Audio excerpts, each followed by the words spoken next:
আসসালামু আলাইকুম। আমাদের আরও একটি ভিডিওতে আপনাদের স্বাগতম।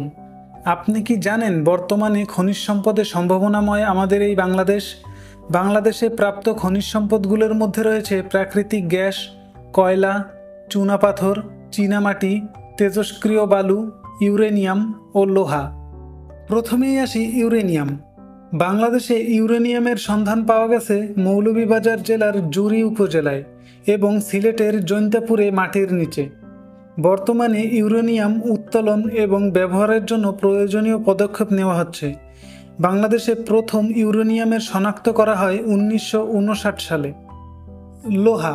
বাংলাদেশের কিছু অঞ্চলে লোহার খনি পাওয়া যায়, যার মধ্যে উল্লেখযোগ্য দিনাজপুর জেলার হাকিমপুর উপজেলার ইসুফপুর।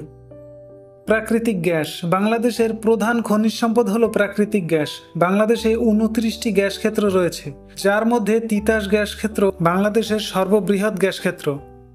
বাংলাদেশে সর্বপ্রথম গ্যাস পাওয়া যায় 1955 সালে এবং উত্তোলন শুরু হয় 1957 সালে। কয়লা। বাংলাদেশের দ্বিতীয় প্রধান খনিজ সম্পদ হল কয়লা। বাংলাদেশের বৃহত্তর কয়লা খনি হল বড়পুকুরিয়া কয়লা খনি। এটি দিনাজপুর জেলায় অবস্থিত। বর্তমানে এটি বাংলাদেশের একমাত্র সক্রিয় কয়লা খনি। চীনামাটি। বাংলাদেশের নেত্রকোনা জেলার দুর্গাপুর উপজেলায় বিজয়পুর নামক স্থানে চীনামাটির খনি অবস্থিত। এই খনিজ সম্পদ মূলত সিরামিক শিল্পের কাঁচামাল হিসেবে ব্যবহৃত হয়। 1957 সাল হতে এখান থেকে চীনামাটি উত্তোলনের কাজ চলছে।